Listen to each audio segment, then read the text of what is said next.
এর আসল নাম কিম তাহায়ুং। ভি 30 ডিসেম্বর 1995-এ সাউথ কোরিয়ার ডায়েগু শহরে একটি কৃষক পরিবারে জন্মগ্রহণ করে। ভি তার 3 ভাই বোনদের মধ্যে সবার বড়। তার পরিবারের ফিনান্সিয়াল অবস্থা খারাপ হওয়ার কারণে ভি এর বাবা মা দুজনেই কৃষিকাজ করতেন। দ্যাটস ওয়াই ভি এর সঙ্গে তাদের খুব বেশি সময় কাটানোর সুযোগ হতো না, এবং ভি কিন্তু এই কারণে ছোটবেলা থেকেই তার দাদির কাছেই বড় হয়েছিল। ভি এক ইন্টারভিউতে জানিয়েছিল তার দাদি তাকে 14 বছর ধরে লালন পালন করেছে এবং তার দাদি তার অনেক কাছের একজন মানুষ ছিলেন। এনিওয়ে, কৃষক পরিবারে বেড়ে ওঠায় ভি এর ছোটবেলায় কোনো বড় স্বপ্ন তো ছিল না। সে খুব ছোট থেকেই ধরেই নিয়েছিল বড় হয়ে সে তার বাবার মতোই কৃষক হবে। বাট ভি এর এই চিন্তা ভাবনা টোটালি পাল্টে যায় যখন ভি তার বাবার ইন্সপিরেশনে স্যাক্সোফোন বাজানো শেখা শুরু করে।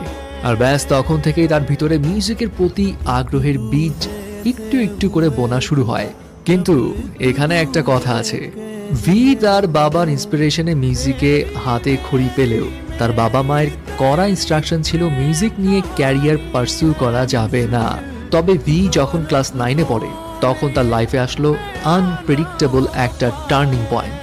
ভি যখন 9th গ্রেডে তখন সে তার বন্ধুকে সঙ্গ দেওয়ার জন্য biggest talent agency big hit এন্টারটেইনমেন্টের অডিশনে গিয়েছিল।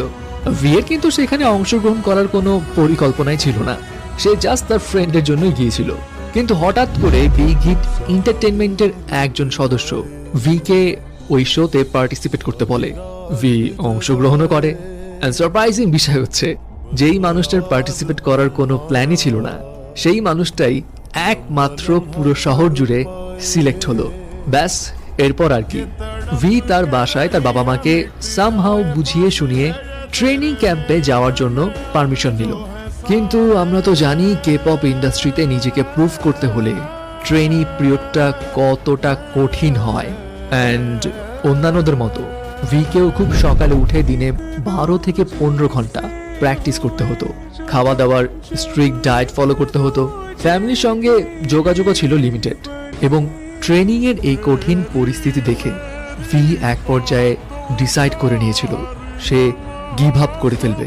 ভি এক ইন্টারভিউতে জানিয়েছিল সে তার বাবাকে এক রাতে কল করে কান্নাকাটি করেছিল এবং জানিয়েছিল সে ফিরে আসতে চায়। তার বাবা তখন ভিকে একটা কথাই বলেছিল, ফিরে আসতে চাইলে আসতে পারো, এখানে তোমার জন্য আরো অনেক সহজ কাজ আছে। ভি জানায় তার বাবার ওই কথাটাতে সে কিছুটা ইম্বারেস ফিল করেছিল। অ্যান্ড এরপর সে ডিসিশন নিল যত কষ্টই হোক সে যেই টার্গেট নিয়েছে সেটার শেষ পর্যন্ত দেখেই ছাড়বে।